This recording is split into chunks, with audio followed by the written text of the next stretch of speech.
Hello, everyone in the room and also online.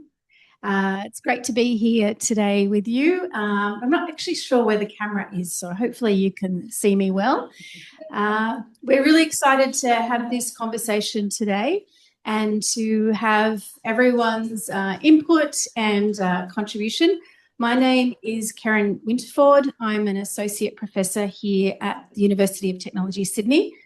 And today I'm wearing two hats representing the UTS International Development Researchers Network, which is a cross-faculty, cross-institute network where we are all passionate, committed researchers focusing on international development. So if you haven't heard about our UTS ID network, then look us up online where you can find us and connect with us.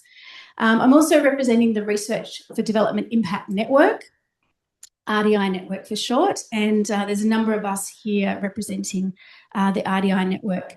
If you haven't heard of the RDI Network, then have a look on our website, rdinet.org.au, I think it's called, and also too on LinkedIn. And we have a range of different forums and events like this to stimulate conversation and debate and just better impact, research for development impact. We're really focused on impact. And so we're really excited to have this session today and to connect with you today, but also in the future. For those in the room, a few housekeeping sort of elements. If there's a buzzing sound, an emergency sound, then there's a set of stairs. We're on level 22, so we might have a bit of a workout to get downstairs. So just go to the fire escape if you hear the emergency sound, and toilets are upstairs, outside as well. And for those online, you're missing out on some drinks and some nibbles and some networking after this session as well. So please stick around after the panel has spoken.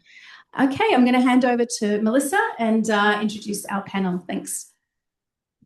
Thank you so much, Karen. I'll get our panellists to come join us. Come sit down. Again, hello to people in the room and hello to everyone online.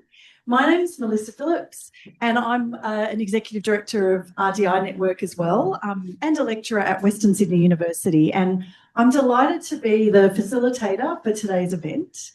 I wanted to start by acknowledging that we're on country and pay respects to elders past, present, emerging, even though we're up here on level 22.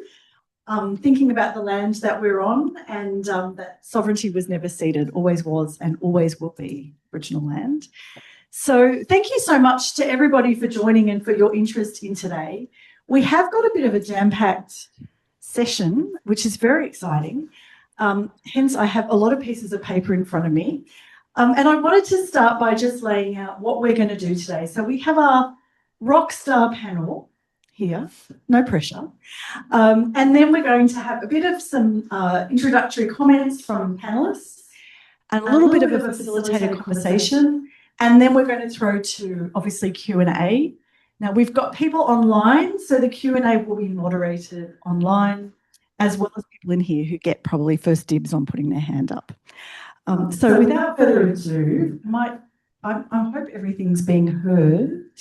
Welcome. Yep. So our panellists, actually, you've all sat in the order of your pictures, so you're very compliant. Excellent.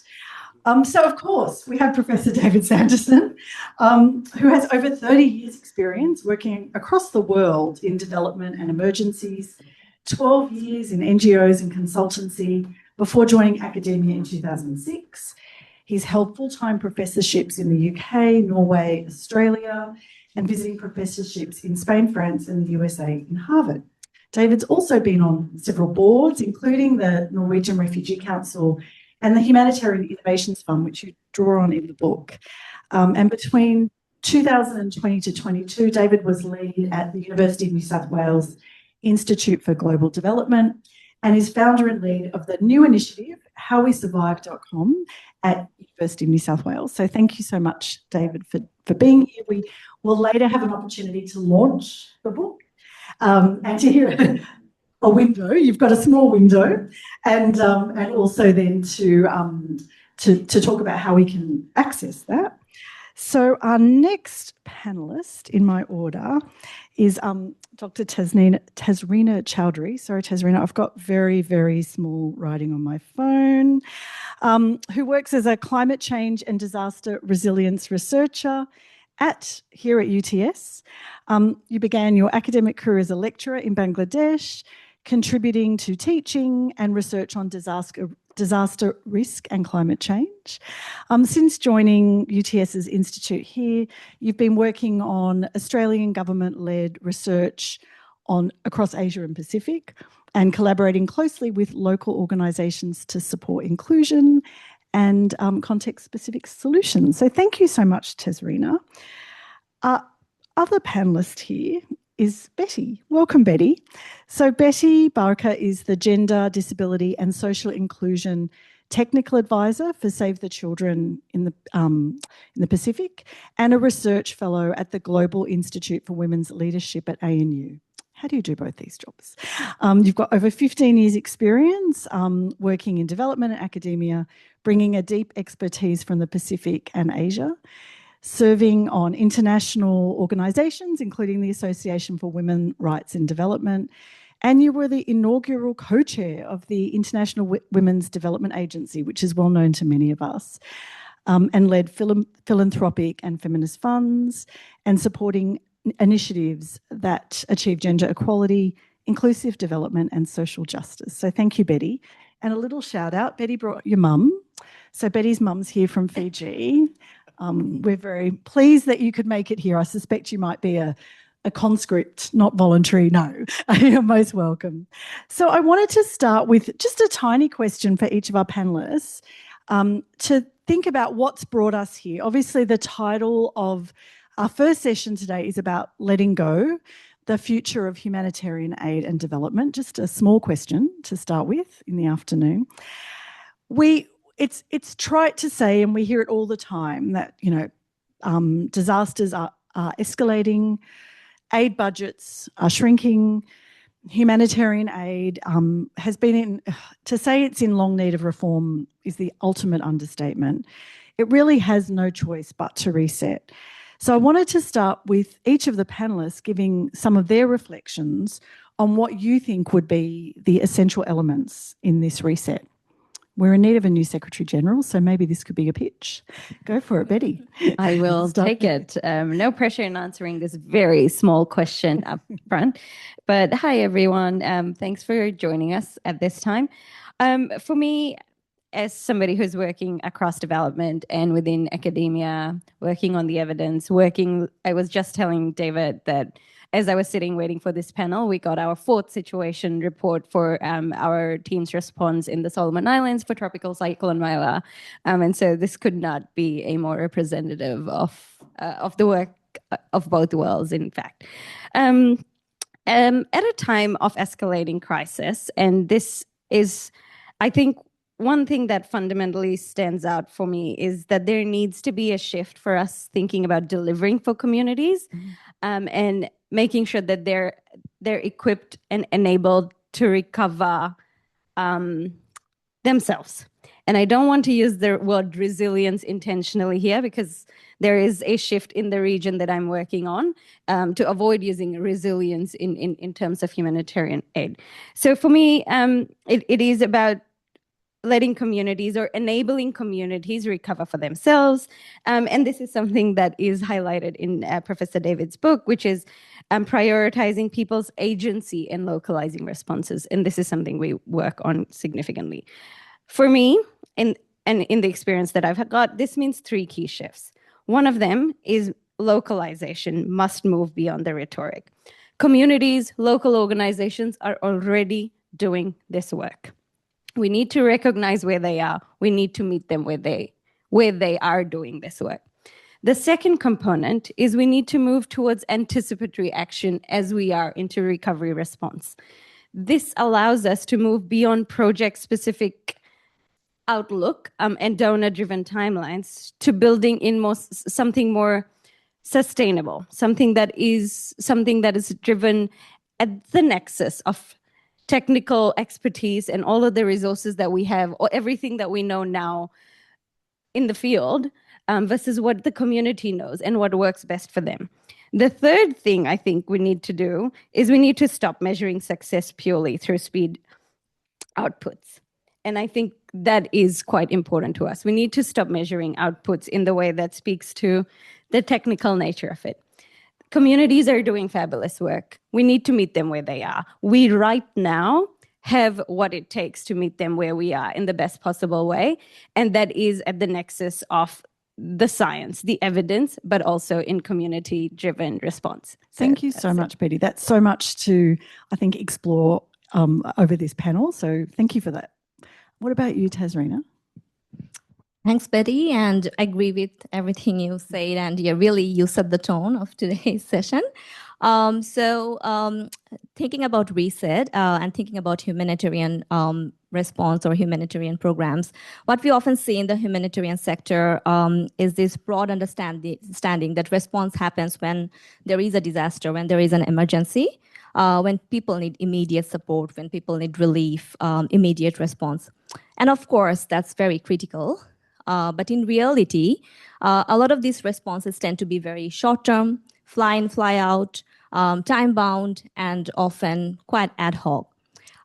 So while that kind of support is necessary when there is a crisis, when there is a disaster situation, I think there is a growing need to better connect humanitarian response with longer-term development thinking, which means moving beyond immediate relief, immediate support, and thinking about, considering about how to contribute to a better outcome, to a long sustaining outcome over time.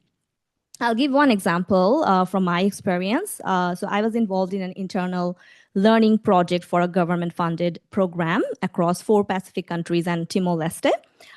It was a multi-year, multi-million dollar disaster preparedness and response program implemented by a consortium of NGOs with activities like the program involved activities focused on disaster preparedness and response. And our role as researchers was to understand how the program was creating change in the community and strengthening disaster preparedness at the community level. So as part of that work, I visited a village in Timor-Leste where a cash and savings initiative was implemented, that was introduced for the first time there. And at first, it didn't obviously made, a direct connection to disaster preparedness. How is it contributing to disaster preparedness? But when I started talking to the people, especially the women of the community who were the main stakeholder of that scheme, I heard how the initiative helped them to start small businesses, to generate some savings, and to have some additional incomes. And with that income, they were able to reinforce their homes against storms, which was quite frequent in those regions. And it was also helping them to recover more quickly after disaster because they had that financial buffer.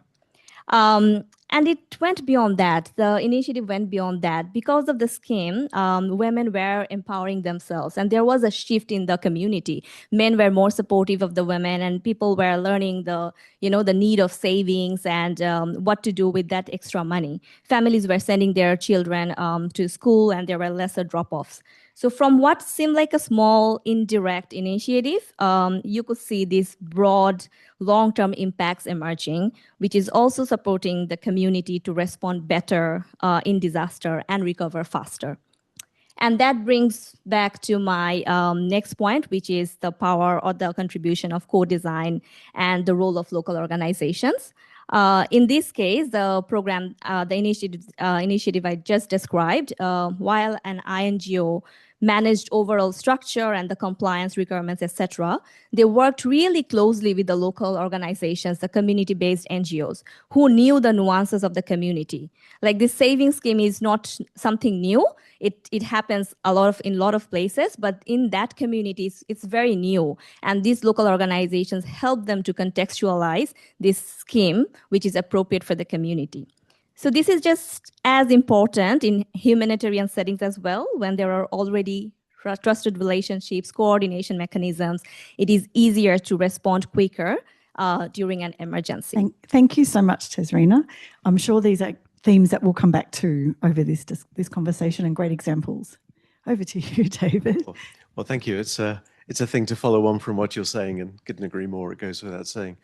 We live in a time, as we all know, of radical, dramatic change that's deliberately unpredictable, led by the leadership of the US, which is deliberately that. Who knows, in a year's time, it may be different. It may be a different thing. I was chatting to some people in the US this morning. In a year's time, maybe it's different. Maybe it's gone up again. You know, just because it's gone down doesn't mean it'll stay down. But just to say, given that, and the likelihood is it may well, I'm just throwing that first thought out, is that you mentioned that the need for reform is as old as the hills. And that's been known for decades for those working in this space. The tragedy right now are those people who won't be alive as a result of the horrible aid cuts, and that's a tragic reality. So given that, there's nothing good about that, and this is where we are.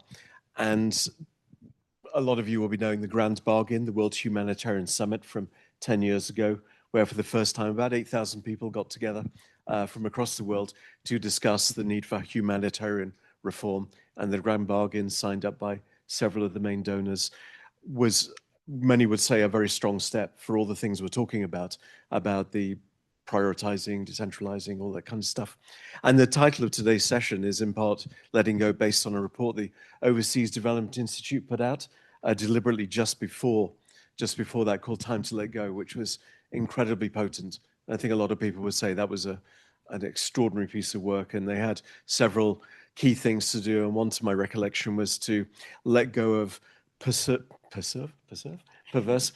incentives of the systems, which of course are well intended. I'm not a believer in conspiracy personally, and yet perversely, you know, take away power, and the upwards accountability, as we all know, triumphs all, and all those things. And some of that, of course, is needed, and yet. So the reset, anyone working in this, would be to look at that from 10 years ago, and actually look at it from 20 years ago and 30 years ago. And the stuff we've known, but we have the systems that are so rigid and so hard. I mean, I think everybody knows it. It's just those systems. So that said, this is not a bleat of cynicism, because we're in control of those systems as people. So evidence isn't enough. Evidence doesn't cut it. It just doesn't. You know, it's other ways, and it's a leadership thing, and it's a thing, and the principles we've known about for decades, if not millennia, frankly. You know, if we want to do that, then that could happen, but it depends on the leadership. David, I'm going to ask you a question, a follow-up question on that, because it is about the people-centered nature of these responses. I think that's something that you've all pointed to, and leadership, and who's not at the table. Your work, your book, really talks about a number of sort of key elements of responses. I must say, as a teacher, I love your chapter takeaways, by the way, makes for very good summaries but it all comes down to this, to people-centered approach. And so who's not at the table, and why aren't they at the table? I know that's a big question, but I wondered if, from drawing on your expertise and from the research you've done for this book, what are the barriers? It is the systems that we have, but just to recognize that humanitarian aid is a drop in the ocean to the reality. After Typhoon Haiyan in the Philippines 2013-14, the best hope of the shelter cluster was to meet some of the needs of half of the people.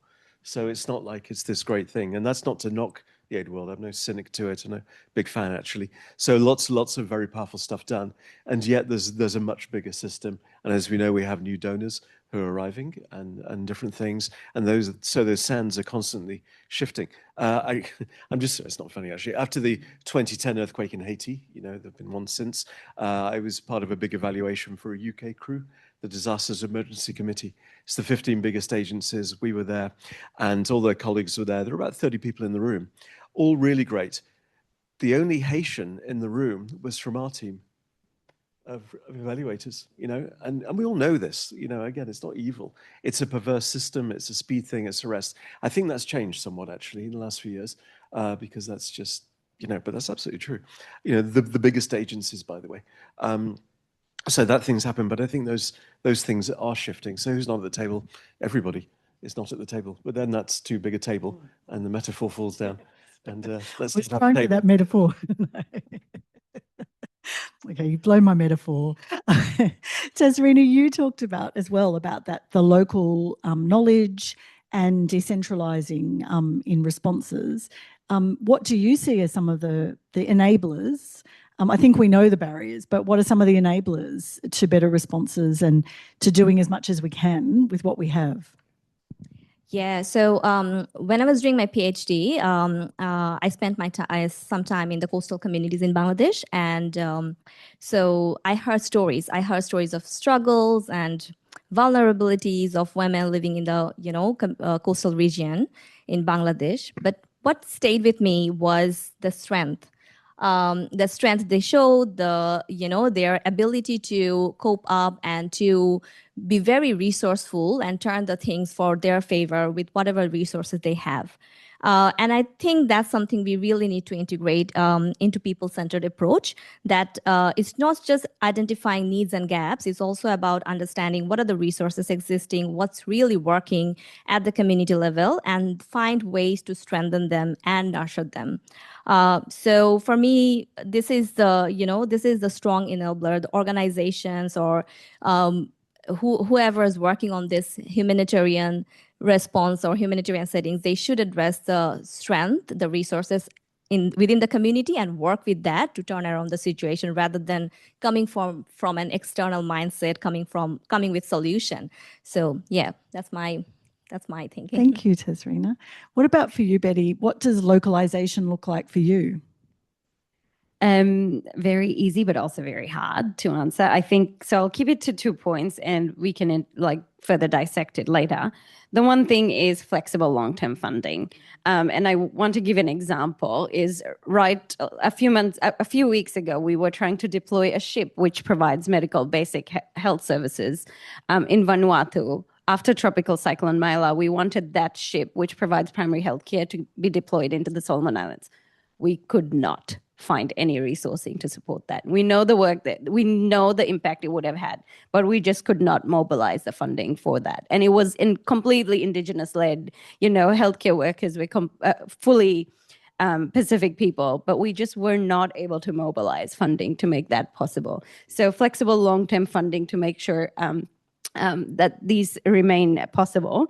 And the second one is investing and enabling social capital, the networks, including RDI. I do not want to discount the incredible effort of this, but there's so many other community networks. In Vanuatu, there's an incredible community of 9,000 women-led initiatives, Women Need Talk Talk, which is, and they're doing phenomenal work. In Fiji, there's a Viber group. I'm not sure if people use Viber groups, but that group is what is holding women together. They're like, this road is blocked.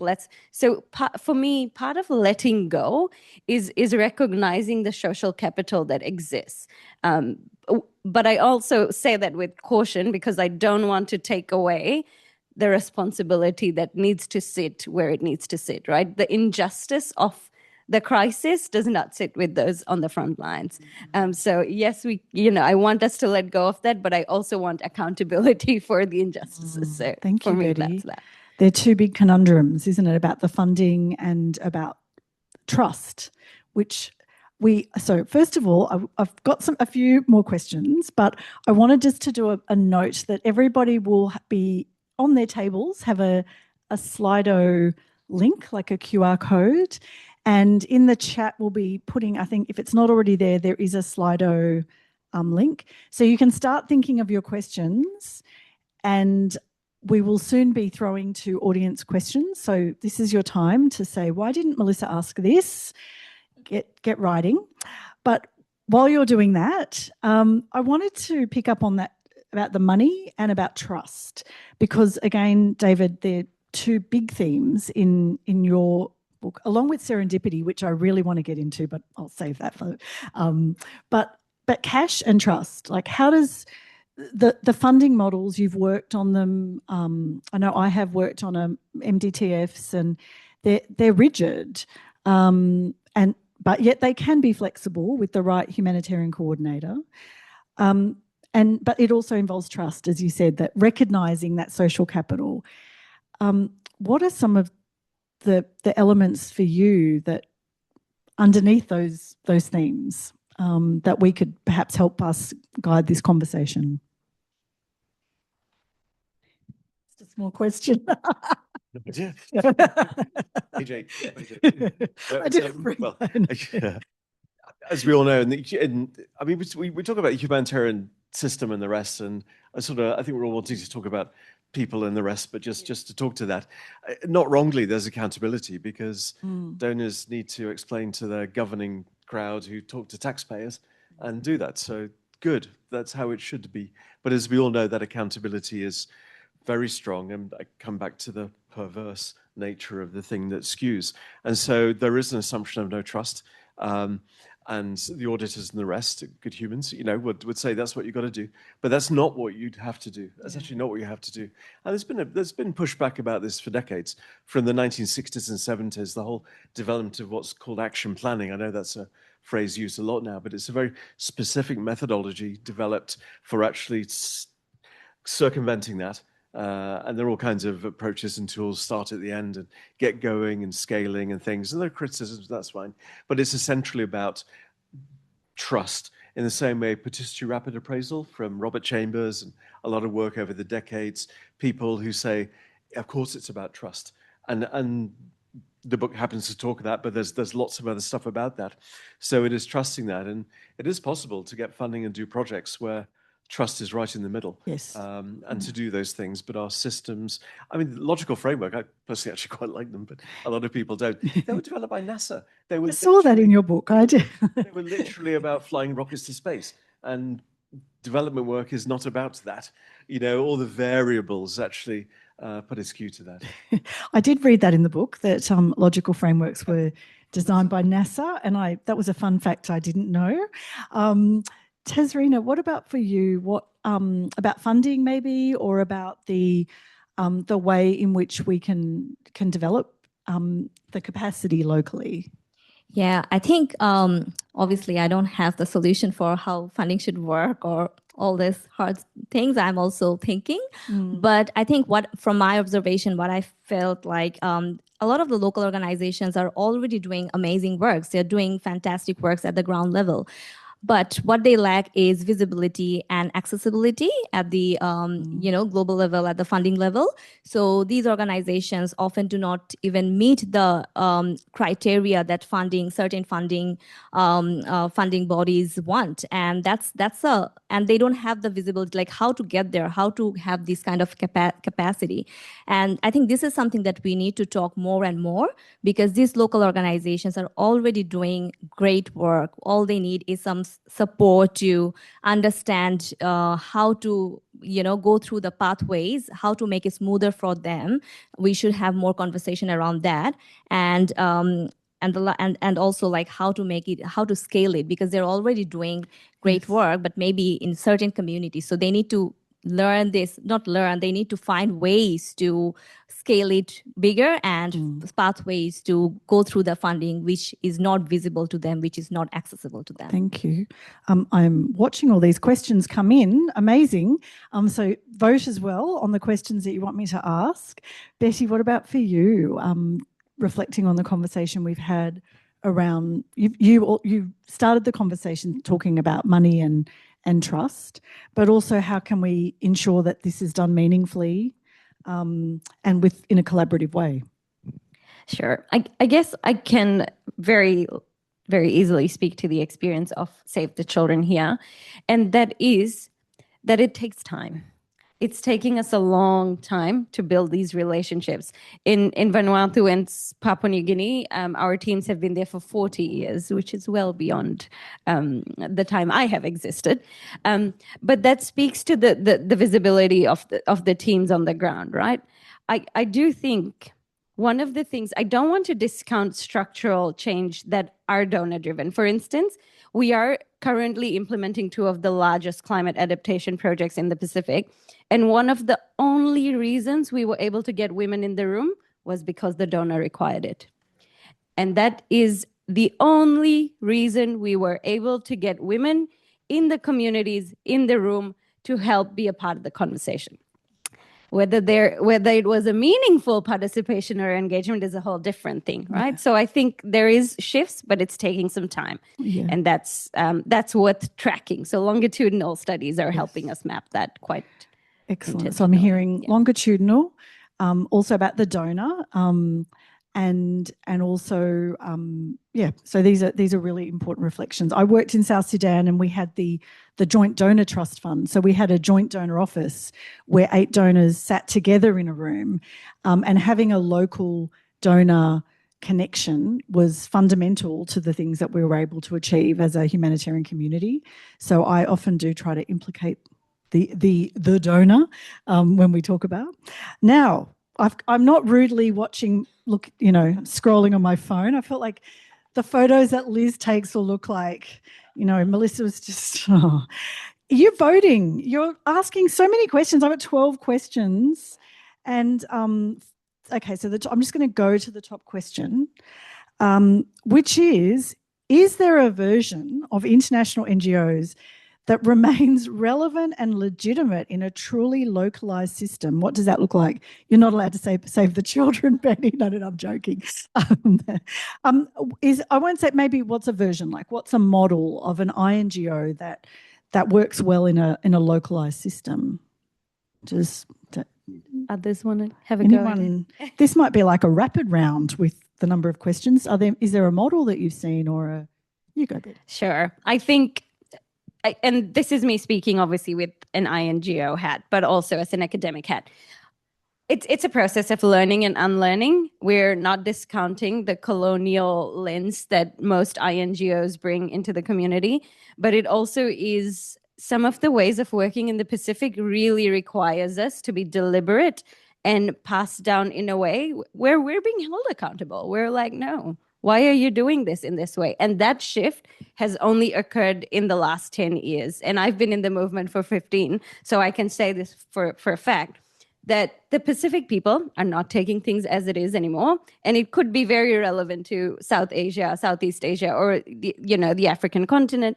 But communities are questioning, and that is pushing INGOs and multilateral organizations such as UN agencies or the World Bank to rethink their ways of working. So I think there is this intentional shift in organizations working that way. Mm-hmm. But I do want to flag that organizations such as DFAT have recognized this shift and have now created opportunities for flexible funding within sort of bigger institutional fundings that is enabling some of this decolonialization of work to happen. So I think there is room to grow. Thank you.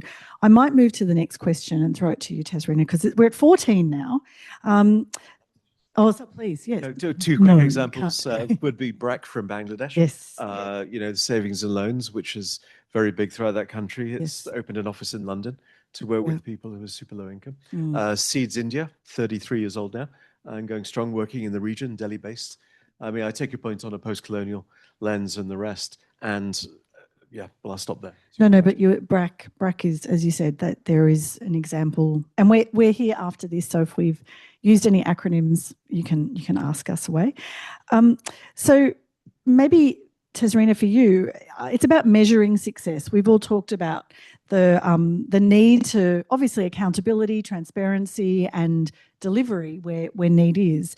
How can we measure success if not through speed and efficiency?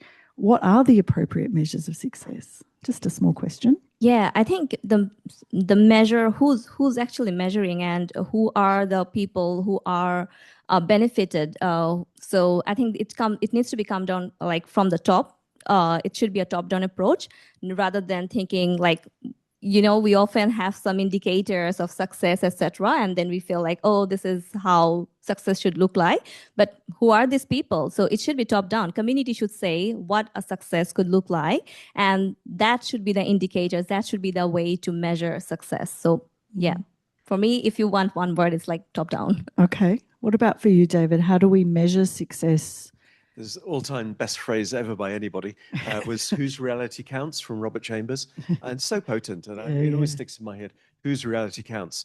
My 9-year-old daughter's in and out pinching the Coke right now, and her reality is that. I'm not saying it's good, by the way, but it's not this or that. It's people themselves involved, and that's plays to all the things we're saying. And the second quick point would be thinking on the aid world stuff. I would suggest the triumph, the wrong-headed triumph of efficiency over effectiveness. All the DAC measures that we have, the rest. the prioritization is often efficiency, and efficiency means I'm not listening to you because I've got to deliver. Yes. And effectiveness is a different thing. And I think one's trumped the other, excuse the deliberate pun there, in a very potent way that we only measure this and we don't measure that well enough. Yes, and we tend to lurch from buzzword to buzzword. I was texting a friend in Afghanistan yesterday who told me that there are 176 people with the word coordination in their job titles because coordination got really trendy. And so suddenly everyone's doing that. But then there's probably not enough people to coordinate. I don't know. So sometimes we're our own worst enemies, right? Betty, we've got a specific question for you, which is about the current landscape, just another small question, the current landscape of women in the Pacific region in terms of engagement. How do you get women to participate? I mean, you've already spoken about that incredible network. Is there something else you wanted to say about how they formed or how, if people are interested about that? Sure. Again, very small question, but if folks haven't heard, there was the world's largest gender equality conference actually happened in Melbourne a few weeks ago, Women Deliver. And that was demonstrative of Pacific women leading the way and bringing it to the Oceania Pacific for the first time ever. And so I think that's demonstrative of where the shift is. And I think enabling that is a history of investments in gender equality organizations, women's leadership programs, investments, beyond decades that have created this space for Pacific to be the voice, right? So I think it's just around accessibility and shifting the power. Where does the power lie? Who holds the power and who's benefiting from it? And I think that has been ruffled a little bit in the Pacific. So Pacific women are up and loud, like climate justice platforms. You will see them being very vocal about their demands. I've recently seen Pacific feminist demands on HIV prevention. And I was like, this is amazing. So it's around recognizing where the space exists, but enabling those platforms. And that got amplified really quickly. So I think it's meeting them where they are and making sure that we're using that space to amplify their voices instead of being that being a platform for amplification, so Pacific women's voices are quite loud and proud, I think. It's just about where we hear them now. Thank you. Yes, and Women Deliver was an amazing event, but also didn't get a lot of news media, which I was surprised by. RDI also did a side event there. We've got a question here about the words that we use. How do we shift the current narrative around these systems and industries? Words such as local and donor are part of the problem itself. I don't know who wants to take. I'm not going to throw anyone on the spot. Does anyone want to? How do we change the narratives, the labels that we use? And I'd like to ask you, what do you think, Melissa? You've been doing this forever. Oh, thank you. You've flipped it. I mean, I think we do. Yeah, I think it is important that we reflect on the labels that we use and the jargon. I think that distances us so much from the communities that we want to work with. And I think, I mean, I remember this is a reflection from South Sudan that we actually said, so I was there from 2005 at the signing of the CPA, and we said after 5 years, rather than trying to be the donor, the NGO, the this, the that, we should have just been the dividends of peace. That's what we should have been focusing on, taking off our individual hats and our need for visibility and branding and focusing on what are we trying to deliver to community.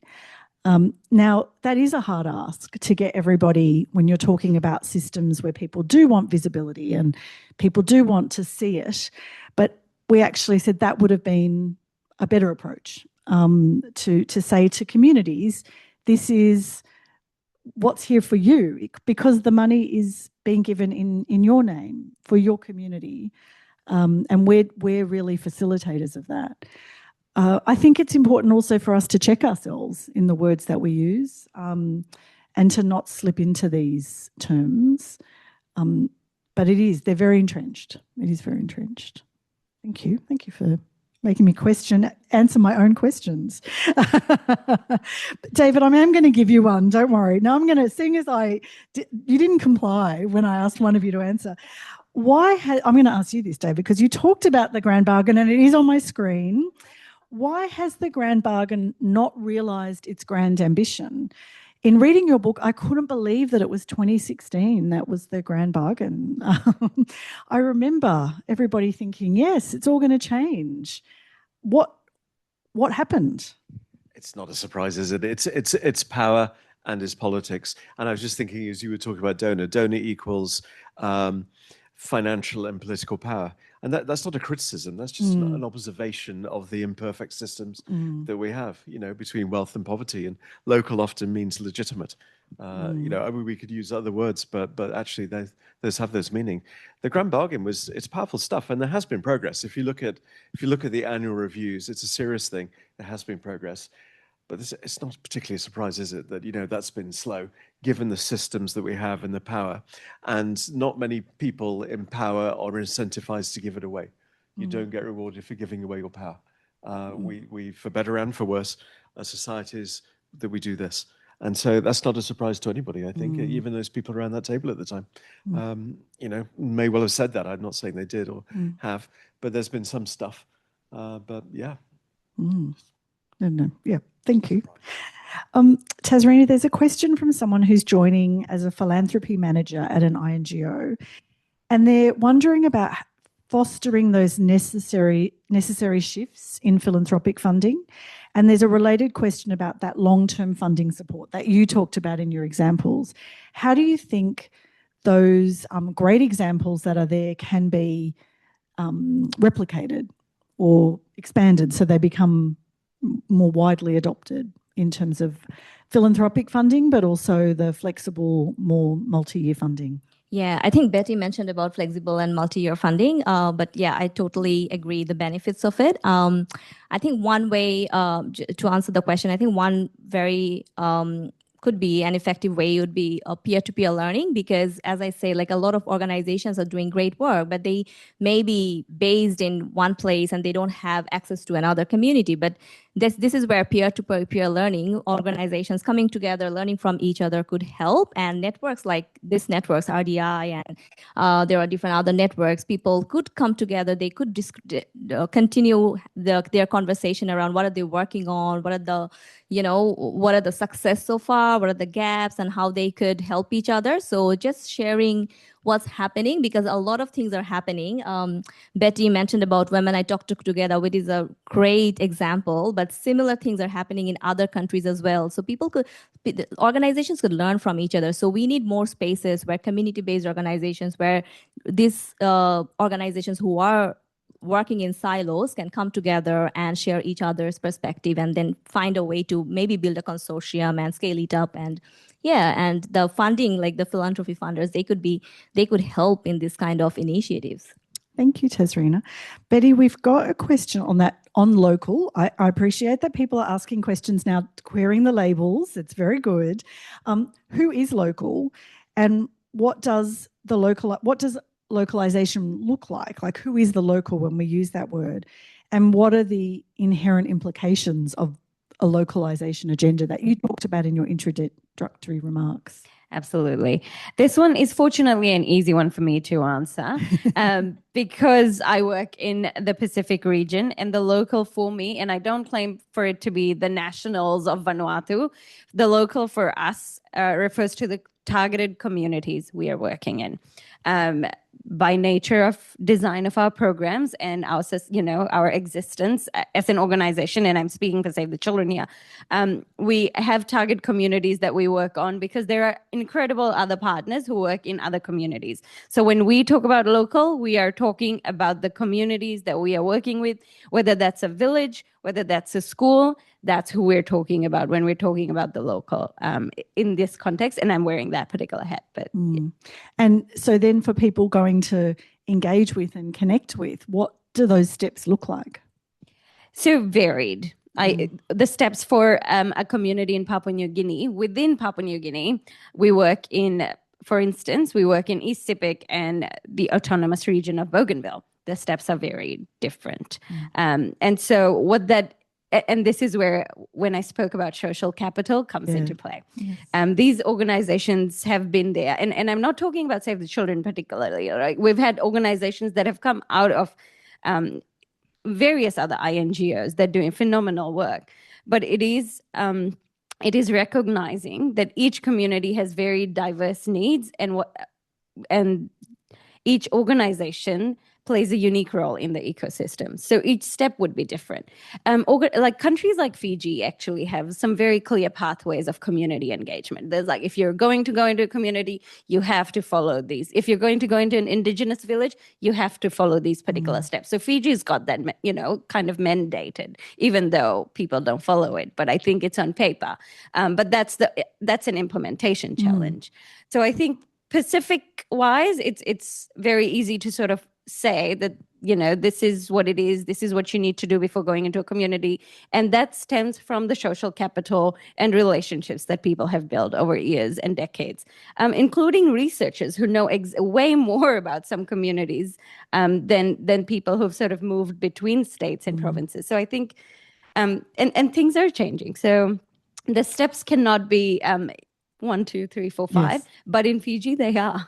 But that's also shifting, right? And I speak to Fiji with such confidence because I've seen that and I've done that through my PhD. But I know that Solomon Islands has some processes in place, but implementation remains a challenge. So it's around recognizing the insider-outsider for me. As researchers, we continuously reflect on the role we play and recognizing the role we play in the ecosystem, which is very similar for development workers as well. So. Thank you. That's answered a couple of questions actually about that sort of role and positionality. So thank you. You've ticked off a few. So there's a question about the tensions around that sort of accountability of donor funding. So, obviously responsibility to the donor, to the taxpayers versus, well, the question actually says versus local agency and ownership. And I was wondering, are they mutually exclusive? How can you have local agency and ownership and that sort of accountability back to donors? I mean, maybe that question also points to a stereotype sometimes that these two aren't, because it's sort of posed as a verse, one or the other. Do you want to? Yeah, I do. It's, like most things, it's a Venn diagram, right? And there are millions of programs, lots and lots of programs that are really good, where really understanding donors provide and tick all those boxes around localization and ownership and the rest. I mean, I guess I may have been slightly guilty of putting this duality up there, this separate. I just don't think that's true. I think there's loads of really great programs. I was at Care International for many years, and Care Bangladesh did a huge program. At the time, USAID's world's biggest program. This is a long time ago. And it was 5 years. The first 2 years of that program was listening, engaging, owning, forming. It was absolutely not a top-down thing. And that was one of many programs that were done back in the day, which were genuinely trying to get it right. Thank you. What about you, Tazrina? How do you see that sort of connection between local impetus to deliver and engage in all the things that Betty's talked about, as well as meeting commitments to taxpayers and to donor funding? If you're using donor funding, it could also be philanthropic funding.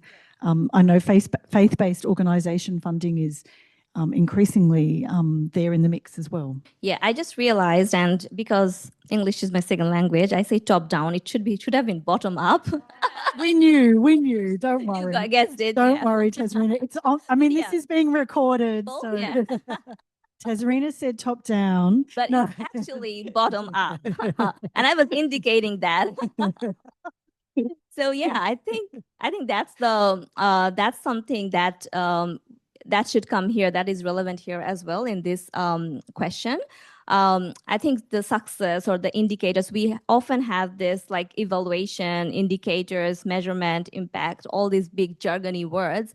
But what I as a taxpayer myself, and I just feel like what general people wants to know, how their monies are being used. Are they actually making some impact? So I think if it's like, if there is a synergy between what's happening on the ground and there is this chain of, like a relevance of around informing the taxpayers, like what's happening. It doesn't have to be quantitative. It can be a success story, a good news story, anything that's creating impact. So I think that shouldn't that be sufficient for taxpayers? I think, yeah, as a taxpayer myself, and I think many of us in this room will agree that, yeah, that sounds fantastic.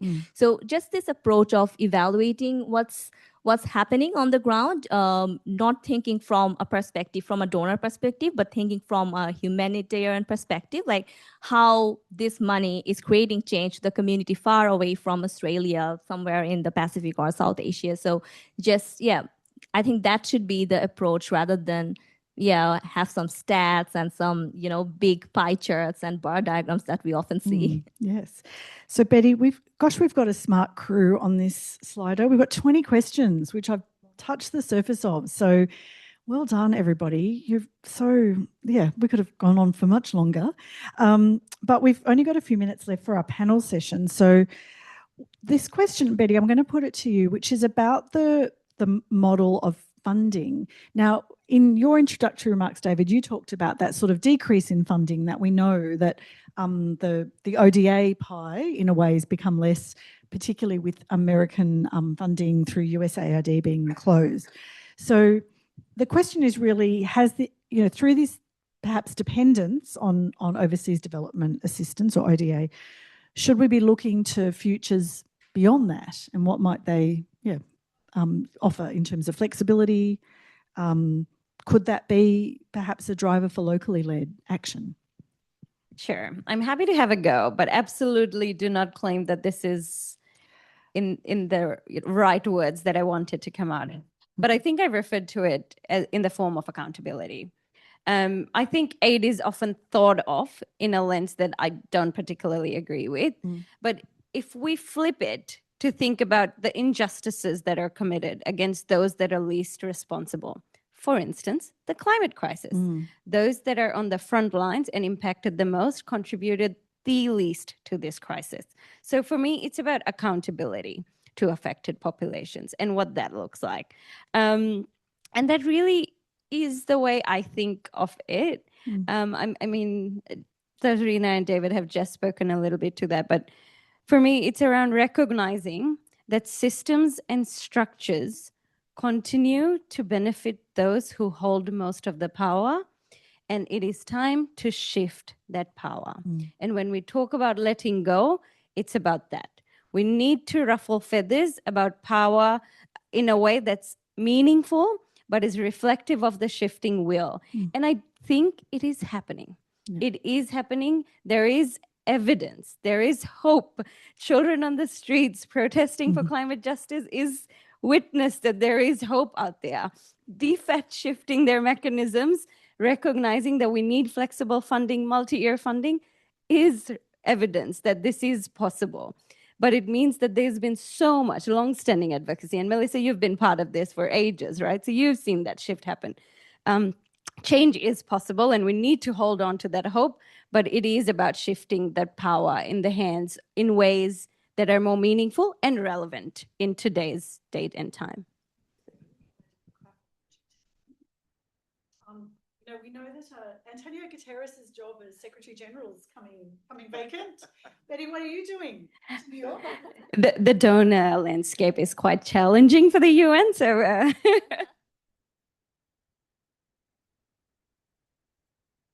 done.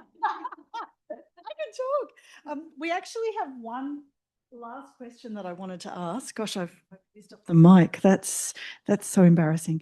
David, there's one question which I'm going to put to you, which is about transforming the perverse system. You started with that word. And I wanted this to be kind of the question maybe that we close on, but I know this won't be the end of the conversation. You talk a lot about, at the end of the book, and it's also it's me. Okay. About serendipity. You talk about agency, surprise, and value and serendipity. I went looking down the path of Rumi. What you seek is seeking you for serendipity. There's a whole entomology to serendipity, which I will tell you later, which was fascinating. But in terms of transforming this perverse system, can you just speak a little bit to some of the themes that you've picked up on in your book on serendipity? Because I think it's a wonderful way for us to close the panel conversation. Yes, I mean, there's little point writing something if you're not going to be a bit proddy and push it out. So there was... It's a conspiracy. It's all... Ask the question and then yes. Thank you very much. Okay, well, I can speak loudly, and maybe people online. I mean, this is for the online crew, isn't it? Yes. So, yes. So sorry. So I forgot what I was going to say there. Yes. So you might as well say something that's, you know, as a spirit of contribution. So the idea of serendipity has been around forever. I put together the whole of my career to serendipity, bumping into people, the rest being in Australia, all the rest. You know, we do it, we know it. And I was talking to someone recently about this. They said, yeah, but we can't factor that in. Well, but why? Why? I mean, I can argue why you can't, by the way. I promise you I could do that in log frame land. But actually, if a lot of that is this, then why not? Why not do these things? So for what it's worth, the book talks about things that have done this in the past, like action planning or reversal of how we do programming, which many argue very passionate, actually is very powerful. The whole advent of innovation, as a key term in humanitarian action, was first mooted by ALNAP, part of ODI, in 2008, because we failed to learn. I mean, we failed to learn. It's a quick statement for institutions. I mean, you know, we do lessons learned, rarely put in. So it was Ben Lincoln. He said, well, let's just try. Let's throw the word innovation in. And it really took off. And DFAT had an innovation exchange, which had comfy sofas, but we won't go there. So, and the UK had a big innovation fund and doing things. So why not see what's beyond that? So research, business school stuff that's come out just 2 years ago around serendipity building. And I mentioned those things as building on that. And then if you're looking at agency, the ability to do it, it's got a value. And there's an element of surprise. Well, there are examples. And for those who know Haiti, might not like this as an example of Canaan.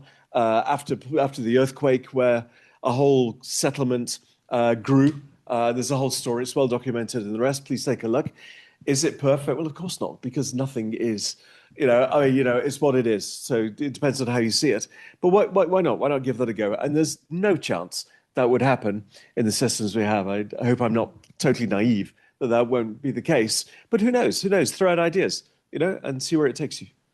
Well, we will have an opportunity for serendipity in a little moment. You started serendipity. Yeah, there we go. We're having a little speak. Well, that's my RDI board member colleagues here who we have a serendipity exercise for people who are staying in the room around exchange and meeting.